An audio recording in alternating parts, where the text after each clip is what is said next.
원래 저는 질문이 되게 많은 사람입니다. 그래서 그런지 우리 아이들도 젊었을 때, 어렸을 때죠, 젊을 때가 아니라 정말 질문이 많았어요. 원래 아이들이 질문이 많은데 우리 아이들은 질문이 훨씬 더 많았습니다. 아마 아빠의 영향력을 받지 않았나 싶습니다. 요즘 또 그 질문이 발동을 했어요. 원래 질문이 많은 사람인데 또 질문하는 것이 발동이 걸렸습니다. 어떤 질문인지 궁금하시죠? 안 하시는구나, 그렇죠? 그냥 궁금한다고 여긴 줄 알고 설교를 진행하겠습니다. 되게 본질적인 건데 이런 것들이에요. 올바른 헌금은 어떤 건가? 어떤 걸까? 올바른 설교란 어떤 걸까? 하나님이 기뻐하신 예배란 어떤 예배일까? 이게 본질적인 질문들입니다. 질문을 계속해서 이어가면 올바른 전도란 어떤 것이고 성도들의 거룩한 교제란 어떤 것인가? 올바른 기도란 어떤 것인가에 대한 질문들이 계속 만들어져요. 요즘 제가 하는 대부분의 질문은 바르냐에 대한 질문인 거죠. 무엇이 바르냐? 어떻게 하는 것이 바르냐? 어떻게 하는 것이 올바르냐에 대한 질문입니다. 당연히 이런 질문을 하게 된 이유가 있지 않을까요? 사람이 이유 없이 질문하진 않아요. 제가 이렇게 많은 질문을 제 스스로에게 하고 있는 것은 제 눈에 보이는 많은 문제들, 이 문제란 교회 안의 문제이기도 하고 개인의 문제이기도 하고 또 세상의 문제일 수도 있습니다. 이 많은 문제들이 바르지 않게 말하고 행동해서 하고 결정해서 만들어졌던 생각이 너무 많이 들기 때문인 거예요. 바르게 결정했다면, 바르게 행동했다면, 바르게 살았다면 이런 문제들이 없었을 텐데라는 그런 마음 상한 그런 일들이 내 안에 많이 있었고 그로 말미암아 계속해서 질문을 하게 되었던 것입니다. 이런 결론이 나는 거죠. 지금의 교회의 많은 문제들은 언젠가 어디에서 누군가가 잘못한 일이 있기 때문이라는 거죠. 지금 내 인생에 일어나는 많은 잘못된 일들은 언젠간 내가 어떤 장소에서 어떤 잘못된 결정을 내리고 삶을 살았기 때문에 지금 내게 그런 문제가 일어나고 있다는 것입니다. 지금 사회의 많은 문제도 마찬가지예요. 언젠간 누군가가 잘못된 결정을 하고 주장을 하고 잘못된 투쟁을 해서 만들어냈기 때문에 이런 잘못된 모습이 사회에 있다는 생각을 하기 때문에 자꾸 질문을 하게 됐던 것입니다. 지금 저의 문제가 제가 바르게 하지 않아서 생긴 문제들이라고 생각하니까 자꾸 질문하게 되는 것입니다. 오늘 본문을 보면서도 동일하게 이런 질문이 발동이 됐습니다. 왜 하나님이 헤롯을 벌레 먹혀 죽게 하셨을까? 헤롯은 정확하게 말하면 유대인이 아니에요. 유대인이 혈통이긴 하지만 혈통이 섞여 있지만 유대인도 아니에요. 그렇다고 해서 하나님을 믿는 사람도 아니에요. 그런데 하나님이 이 헤롯을 벌레를 먹게 해서 죽게 하셨다. 이게 성경의 기록입니다. 왜 그랬을까요? 답도 되게 간단하게 써놨어요. 하나님께 영광을 돌리지 않았어요. 이런 거죠. 하나님께 영광을 돌려야 될 헤롯이, 아니 신자도 아닌데 그냥 유대인의 혈통만 조금 섞였을 뿐인데 하나님께 영광 돌리지 않다고 해서 하나님께서 그를 벌레에 먹여서 죽게 하셨던 것입니다. 본문의 이야기를 좀 더 이해하기 쉽게 정리하면 두로와 시돈 사람들, 이 사람들은 항구 쪽에 있는 사람들이에요. 그래서 양식을 내륙 지역에 있는 가나안 땅에 있는 사람들에게서 양식을 수입해서 먹어야 되는 사람들. 이 관계가 안 좋으면 양식의 공급처가 끊기는 거죠. 수입처가 끊기게 돼요. 그래서 아주 경제적으로 곤란하게 돼요. 그러니까 두로와 시돈의 사람들은 상대적으로 이 헤롯과 관계를 좋게 하기 위해서 엄청나게 노력을 했습니다. 만약에 헤롯이 이 두로와 시돈에 대해서 나쁜 감정을 갖고 있다면 두로와 시돈은 무역을 해서 경제적으로 많이 풍요해졌지만 결국 식량을 구입할 수 없어서 그 부를 지킬 수 없게 되거나 아니면 그들의 권력을 지킬 수 없게 된 일이 벌어지는 거예요. 그래서 이 문제를 해결하는 방법은 어쨌든 이 헤롯의 비위를 계속해서 맞추는 것입니다. 그런데 이 헤롯이 두로와 시돈에 대해서 감정이 안 좋았어요. 정확하게 왜 감정이 안 좋았는지는 잘 기록해 놓지는 않습니다. 확실한 것은 감정이 안 좋았습니다. 그러니까 헤롯의 신하들도 이 헤롯의 감정을 풀어야 할 의무가 있고 두로와 시돈 사람들도 이 문제를 풀어야 될 의무가 있어요. 그래야 나라도 안정이 되고 또 양식을 공급받을 수 있기 때문인 것입니다. 이 사람들이 해결 방법으로 택한 것이 헤롯의 신격화예요. 헤롯을 기분 좋게 하기 위해서 헤롯을 신격화하는 것을 이 두로와 시돈 사람들이 택했습니다. 여기서 헤롯이 어떤 날에 연설을 했다라고 되어 있는데 이 어떤 날이란 정확하게 기록된 학자마다 다 다르더라고요. 뭐 로마 황제의 생일이다 뭐 등등 여러 설이 있는데 어떻든 어떤 날에 헤롯이 연설을 했어요. 근데 이 연설을 들은 많은 사람들이 당연히 이런 거겠죠. 헤롯의 신하들도 헤롯을 이렇게 높이고 헤롯의 감정을 풀어야 문제가 해결되잖아요. 사람들을 부추겼을 거예요.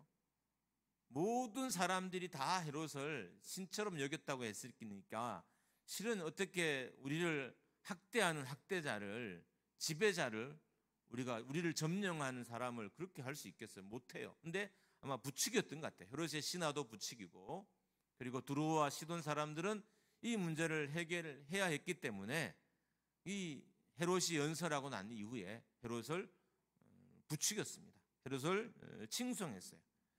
사람의 소리가 아니고 신의 소리다. 추켜 세운 거죠. 요세푸스라는 역사가가 있는데 이 역사가가 어떻게 기록했냐면 헤롯은 은으로 만들어 태양빛이 반사되는 화려한 옷을 입었고 사람들이 그를 인간이 아닌 신이라고 아첨했을 때 그런 말을 외치는 사람들을 책망하거나 거부하지 않았다. 그러니까 역사서의 기록인 거예요. 소설책의 기록이 아니라 역사서에 이렇게 기록이 됐어요. 그러니까 헤롯이 아첨하는 말을 거절하고 책망하거나 거부하지 않았다는 것입니다. 그런데 하나님께서 이런 헤롯을 즉결 심판하셨어요. 벌레에 먹혀서 죽게 하셨습니다. 요세푸스는 이 사건에 대해서 또 기록을 해놨어요. 헤롯이 며칠간 극심한 복통을 앓다가 죽었다라고 기록해 놓았습니다. 그래서 대부분의 사람들이 추측하기로는 아마 장 속에 어떤 벌레가 있었고 그 벌레로 인해서 헤롯이 고통을 받다가 죽었을 것이다 라고 추측합니다. 그리고 벌레에 먹혀 죽으니라 이게 되게 관용어예요. 관용어구인데 어떤 의미냐면 비참하게 죽었다는 것을 이렇게 관용적으로 표현하기도 해요. 그러니까 정말 비참하게 죽었습니다. 이렇게 말을 직설적으로 하지 않고 벌레에 먹혀 죽었습니다. 이렇게 표현해서 이 사람이 정말 극심한 고통 중에 죽었다는 것을 우회적으로 이렇게 표현하기도 합니다. 어떻든 하나님이 칭송을 거절하지 않는 자기를 신으로 여기는 사람들을 만류하지 않는 이 헤롯을 쳐서 죽게 하셨습니다. 여기서 헤롯은 헤롯 아그리빠 왕이에요. 이렇게 들으면 우리가 잘 모르죠. 이 사람이 한 대표적인 일은 야고보 사도를 죽인 것입니다. 그러니까 사도를 죽인 일을 서슴지 않고 했던 사람이 이 헤롯 아그리빠였고, 그리고 야고보가 죽고 난 후에 베드로도 죽이기 위해서 베드로 일행을 감옥에 가두었던 사람이 동일한 헤롯입니다. 이런 존재, 평상시에도 하나님을 대적하고 평상시에도 하나님을 거역했던 이 헤롯이 영광을 취하자 하나님의 그를 즉시 치셨고 벌레에 먹혀서 죽게 하셨던 것입니다. 어떤 의미일까요? 헤롯의 행위가 옳지 않다는 거예요.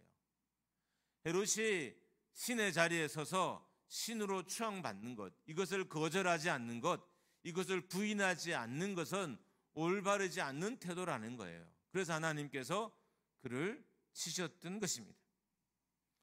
이 상황에서 하나님께서 원하는 합당한 태도는 자기에게 영광을 돌리지 않고 하나님께 영광을 돌리는 거예요. 근데 헤롯이 그렇게 할 이가 만무한 사람인 거예요.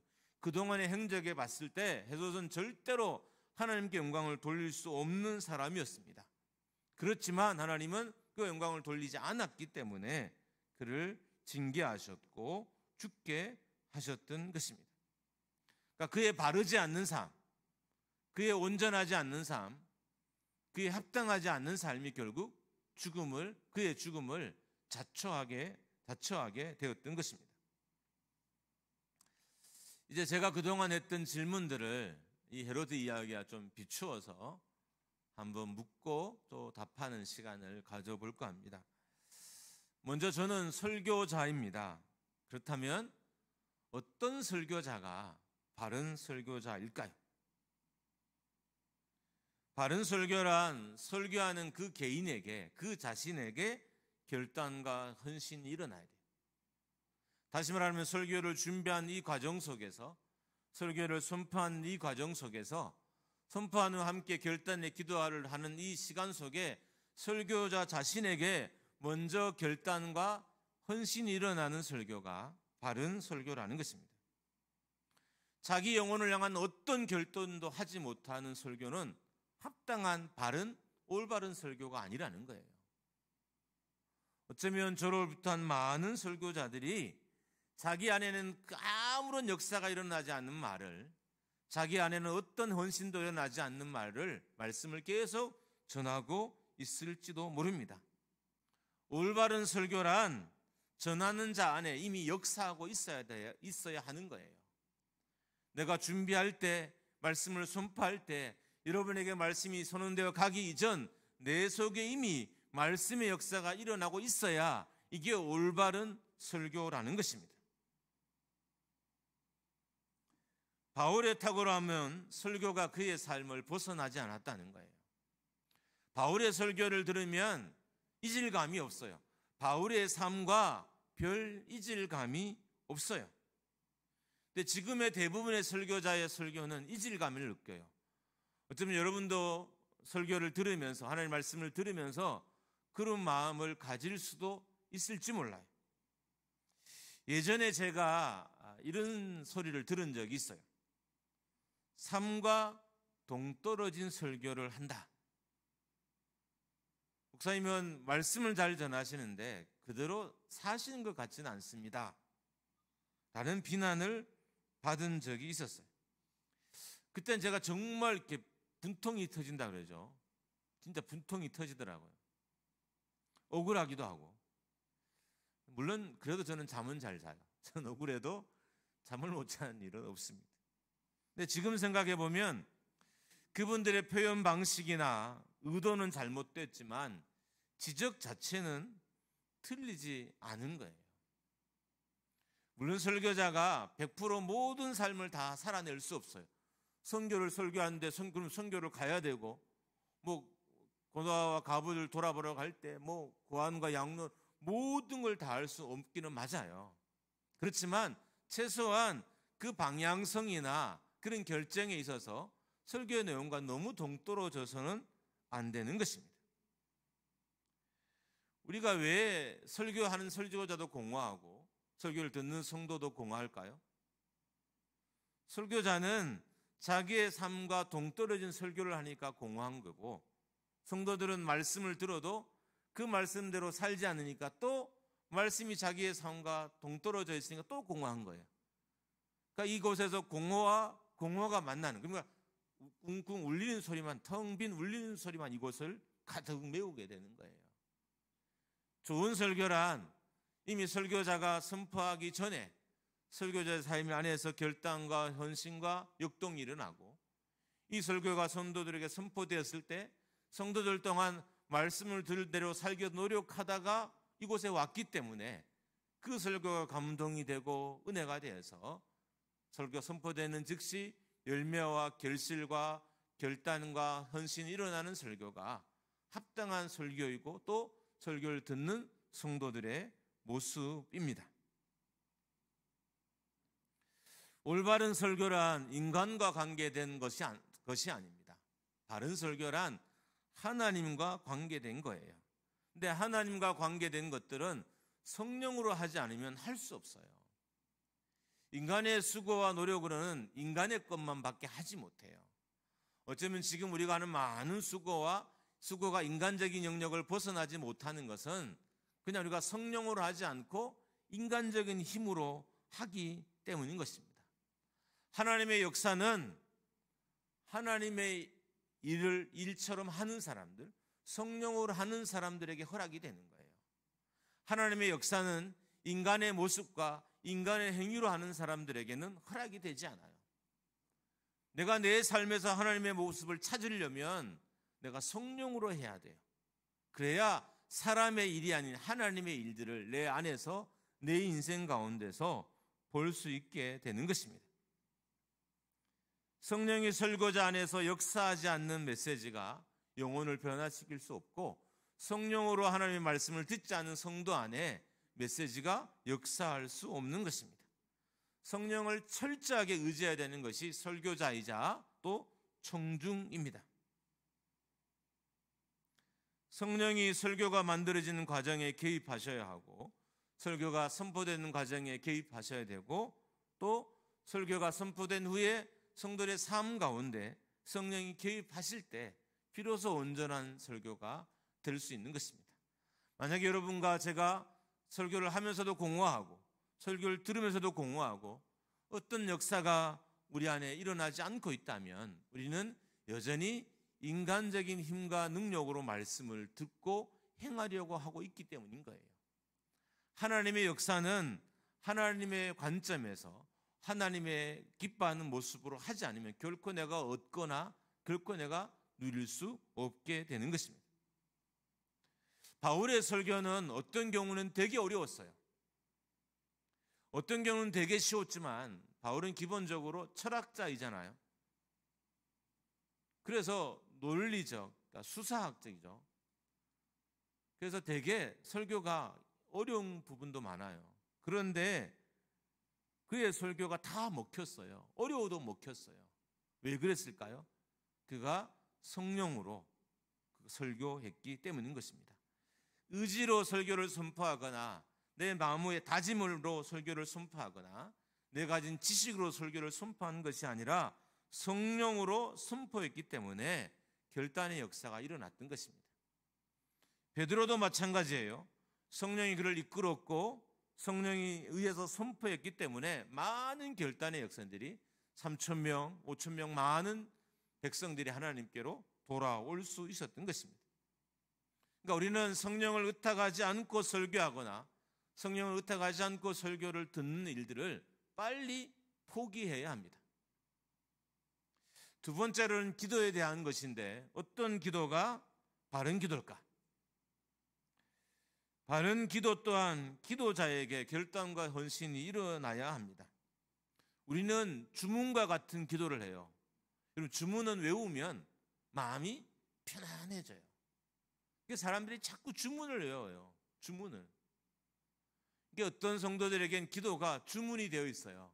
그래서 기도를 늘 나열하면 그게 그냥 마음을 편안하게 하니까 그냥 주문과 같은 기도를 계속 하는 것입니다. 더 나아가서 이렇게 주문체를 외우면 하나님이 내 기도를 들어주실 것 같아서 희망이 꺼지지 않잖아요. 그 희망이 잃어버리지 않는 것이, 그것이 좋아서 또 계속해서 기도합니다. 그러나 올바른 기도는 기도 중에 하나님을 향한 결단과 헌신이 있는 기도가 바른 기도인 거예요. 우리가 기도만 바르게 해도 교회든 인생이든 사역이든 변하지 않을 곳이 없어요.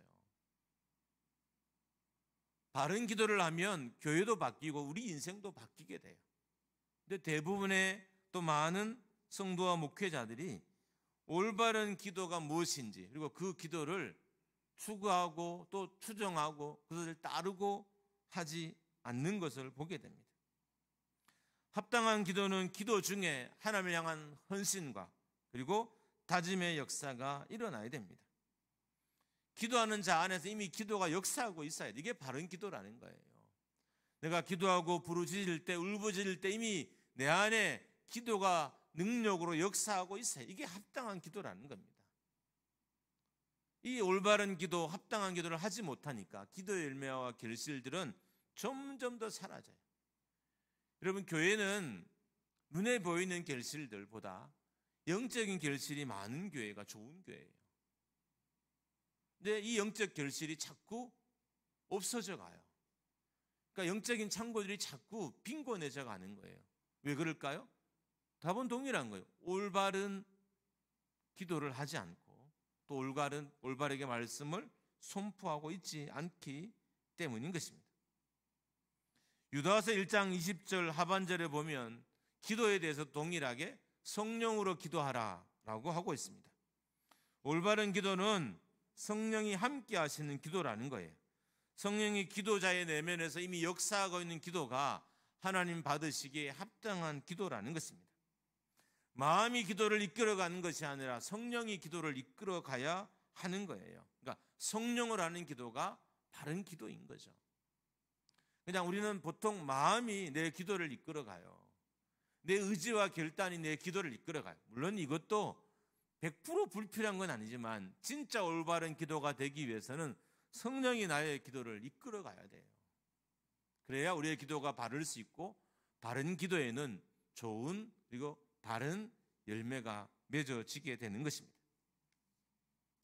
세 번째로 바른 예배란 어떤 예배일까요? 바른 예배란 영과 진리로 하는 예배입니다. 영으로 예배한다는 건 동일하게 성령으로 예배한다는 거예요. 자, 설교도 성령으로, 기도도 성령으로, 예배도 성령으로.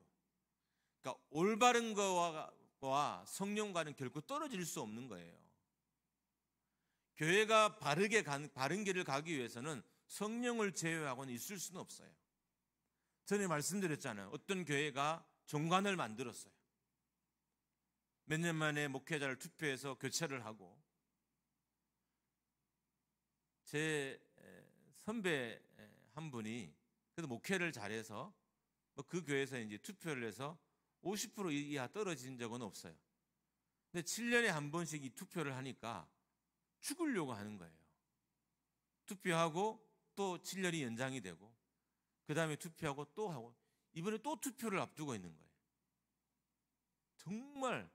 정말 목회자로서 죽으려고 하는 거예요. 창피스럽기도 하기도 하고 막 온갖 수치심이 다 든다는 거예요. 여러분, 과연 이런 결정들이 성령으로 하는 결정일까요? 어떤 교회는 종관을 만들었어요. 그래서 11조를 하지 않고 자원하는 마음으로 헌금을 냈어요. 근데 결국 이 교회는 전에 말씀드린 목사는 암 걸려 죽고 성도는 다 뿔뿔이 흩어져서 교회가 없어져 버렸어요. 사람은 어떤 경우에도 기준이 될 수는 없습니다. 누구도 기준이 돼서도 안 돼요. 그러니까 우리를 바르게 하는 건 성령밖에 없는 거예요. 그래서 우리가 성령을 의지하는 삶을 살 때 바른 길을 걸어갈 수 있게 되는 것입니다. 성령의 예배를 드리지 않기 때문에 예배가 온전한 기능을 못하는 겁니다. 우리는 예배를 통해 은혜 받으러 와요. 그러면 은혜 받기 위해서는 성령이 역사하는 예배를 드려야 되는 거예요. 그럼 성령의 역사는 저 혼자만의 책임일까요? 아니죠. 모든 성도의 책임인 거예요. 모두가 성령으로 예배하고 저는 성령으로 선포할 때 성령의 역사가 교회 안에 일어나게 되는 거예요.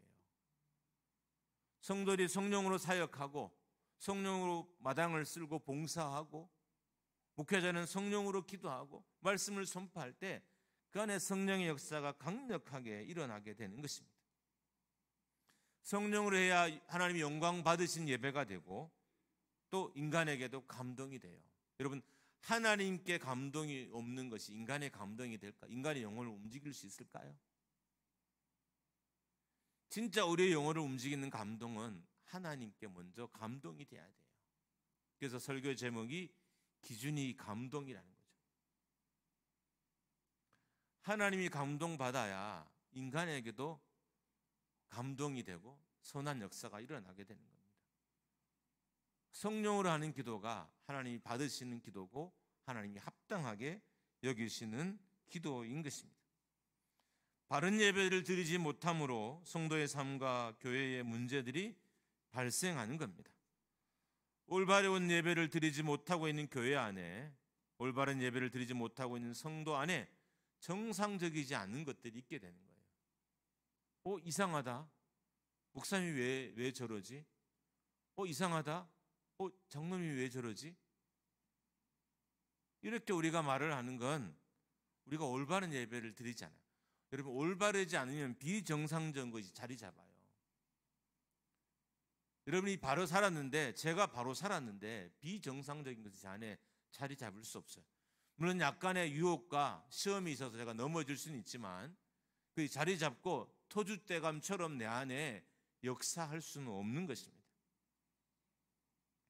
네 번째로 헌금도 온전하고 완전해야 됩니다. 우리가 어떤 것이 바른 것인지, 어떤 것이 온전하신 것에 대해 고민할 때 앞에서 말했던 것처럼 이 문제를 해결하는 방법이 하나 있어요. 나에게도 감동이 되냐를 물어보는 거예요. 하나님께 감동이 되기 이전에 내가 감동이 되는지를 물어보면 돼요. 헌금도 똑같은 거예요. 누가 나에게 100만 원을 주기로 했어요. 근데 이 사람이 속이고 50만 원을 줬어요. 여러분, 기분이 좋을까요? 여러분의 지위와 위치가 있어서 보통 누군가 감사를 할 때는 여러분이 한 100만 원 정도의 감사를 해요. 근데 어떤 사람이 와서 10,000원짜리 하나를 들고 왔어요. 여러분, 기분 좋으세요? 안 좋죠. 왜요? 만약에 그게 100장이더라면 100개가 다 100만 원인데 그 한 사람만 10,000원이면 당연히 기분 좋을 리가 없어요. 우리가 하나님께 올려드리기 전에 나에게 줬을 때 어떨까를 물어봐야 돼요. 하나님께 드리기 전에 그것을 사람에게 줬을 때, 사람에게 이런 방식으로 사람을 대했을 때 그 사람이 과연 감동을 받을 것인지 먼저 생각해 봐야 돼요. 그러면 하나님을 어떻게 대할지가 다 결정이 나요. 너무 쉬운 일이에요. 기쁘게 주지 않고 불편한 마음으로 주는데 그저 기쁘게 받을 사람도 없어요. 우린 표정을 다 읽히고 또 읽잖아요. 누가 봐도 기쁘게 주지 않는 게 보여요. 근데 누가 그걸 기쁘게 받겠어요? 액수가 많아도 기쁘게 받겠냐고. 안 받죠, 당연히. 사람도 사람의 마음과 표정을 아는데 하나님은 모를까요? 정말 감사함으로. 저는 그랬으면 좋겠어요. 성도들 중에 막 주일날 쫓아와서, 물론 요즘 온라인으로 헌금도 하지만 막 쫓아. 하나님, 나 정말 이번 달에 하나님 이렇게 들으셔서 너무 감사해요. 이게 주일날 와서 하나님께 드린 게 좋아서 막 쫓아오고 막 새 돈으로 바꾸고 막 이런 분들이 일어났으면 좋겠어요. 내게 감동이 되지 않는 게 하나님께 감동이 될까요? 내가 기쁘지 않는 걸 나도 아는데 하나님이 그걸 기쁘게 받으실까요? 그런 일은 일어나지 않는다는 것입니다. 헌금도 온전하고 완전하게 행하려면 동일하게 성령으로 해야 됩니다. 하나님은 무엇이든 성령으로 하면 기뻐 받으시고 즐겁게 받으셔요. 그래서 성령은 헌금을 하는 자의 마음도 기쁘게 하고 헌금을 받는 자의 마음도 하나님도 기쁘게 합니다. 그래서 성령으로 해야 하는 것입니다. 성령으로 하지 않는 아나니아와 삽비라는 결국 죽임을 당했습니다. 헌금 생활이 온전하지 않다는 것, 그거는 내 삶에 많은 문제가 있을 수 있다는 의미예요.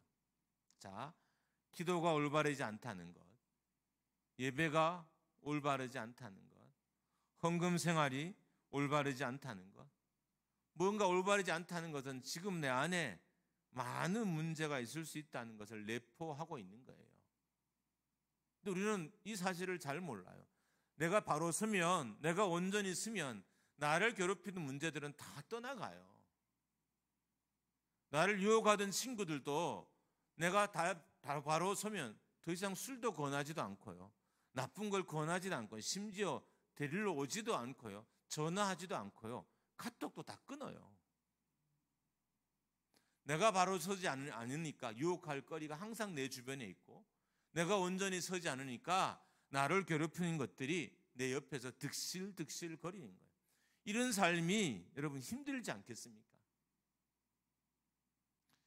우리는 그냥 외형적으로 지금 힘들잖아요. 경제적으로 힘이 들고.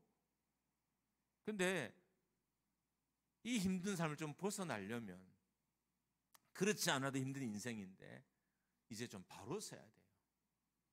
바로 서면 힘든 것들이 사라지기 시작해요. 물론 때로는 하나님 바로 서도 나를 연단하고 또 시험하시기 위해서, 훈련시키기 위해서 내가 온전히 서도 때로는 나에게 어려움과 고난을 주실 때도 있어요. 그러나 대부분의 인생의 문제들은 내가 바로 서면 다 해결되는 문제인 것입니다. 헤롯 이야기에서 헤롯의 삶의 문제는 영광을 자기에게 두었다는 것입니다. 물론 앞에서 말했던 건 헤롯은 이스라엘 백성도 아니고 유다의 혈통과 아무 관계가 없는 건 아니지만 그렇다고 해서 하나님을 믿는 사람도 아니었어요. 그러나 확실한 것은 하나님을 모를 수는 없는 사람이었다는 거예요. 저는 좀 고민이 돼요. 왜 하나님이 헤롯을 치셨을까? 헤롯을 치셨으면 그 당시에 다 치셔야 되는데 왜 헤롯만 치셨을까? 근데 헤롯은 하나님을 모를 수는 없는 사람이었다. 그의 가족력과 그의 삶과 그가 했던 일을 봐서는 결코 그가 하나님을 모를 수는 없는 사람이었어요. 하나님을 조금이라도 아는 자가 자기 영광을 취하는 것은 합당한 태도가 아니라는 거죠. 그러니까 불신자 중에 특별히 하나님을 조금이라도 아는 자가 자기 영광을 취하는 건 하나님께 합당하지 않는 거예요. 최소한 이 영광이 하나님께 올라가야 되는 걸 아는 자가 합당하지 않은 삶을 사는 것은 바른 게 아니라는 거예요. 그러면 성도는 더 그런 거죠. 합당하지 않는 태도와 바르지 않은 태도가 헤롯의 삶에 죽음을 몰고 왔던 것입니다. 기준이 바로 되면 감동적인 역사도 일어나고, 기준이 바로되면 하나님의 도우심도 경험할 수 있습니다. 그동안 우리는 바르지 않는 기준점을 잡아서 열심히 달렸습니다. 저도 그렇고 여러분도 그럴 거고, 실은 우리가 어떤 게 바른 기준이 잘 모르는 것도 많죠. 왜냐하면 이미 내가 내 생각을 따라 기준을 세운 삶을 살고 있기 때문에. 그런데 성경은 바른 기준을 성령이라고 제시해 줍니다. 기도도 성령으로, 말씀도 성령으로, 헌금도 성령으로, 예배도 성령으로. 만약에 여러분이 뭔가를 기대하는 게 있다면, 여러분의 인생의 이 시점에서 아니면 또 가을에 아니면 남은 인생에 하나님으로부터 뭔가를 기대한다면 바른 자리로 돌아오셔야 됩니다. 바르지 않는 자리에서 얻을 수 있는 영적인 열매는 없습니다. 성령을 의지하고 인도를 따라 성령 충만함으로, 성령이 주신 힘으로 성령과 함께 기도하고 예배해야 됩니다. 나를 바르게 이끄는 분이 성령이시기 때문인 거예요. 여러분과 저를 올바른 자리로 인도하시는 분이 성령이기 때문인 거예요. 사람은 절대 올바른 자를 인도할 수 없어요. 그래서 우리가 성령을 따라서 예배하고 기도하고 또 봉사하고 헌금하며 또 결단하고 헌신하고 살아야 하는 것입니다. 아무쪼록 이제 목장교회가 또 성도들이 뭔가 결실을 기대한다면 이제 바른 자리로 돌아올 때입니다. 여러분, 곡식은 바로 세워놔야 열매가 맺혀요. 아시죠?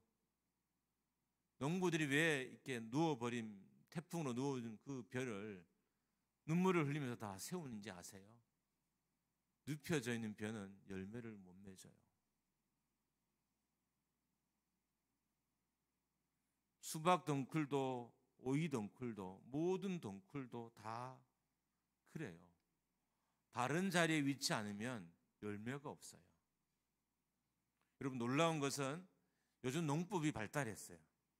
그래서 이 가지나 오이나 뭐 참외 같은 것을 더 바른 자세로 이렇게 키우면 10배, 20배 정도 평소보다 더 많은 열매를 맺을 수 있대요.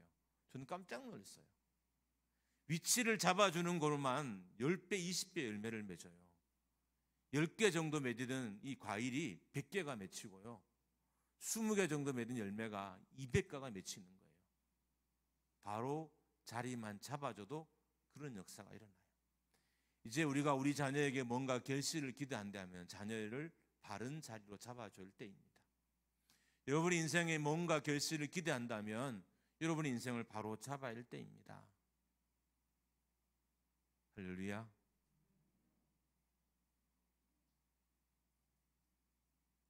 저는 우리 교회가 또 제가 여러분이 그렇게 될 줄 믿습니다. 할렐루야. 찬양합니다.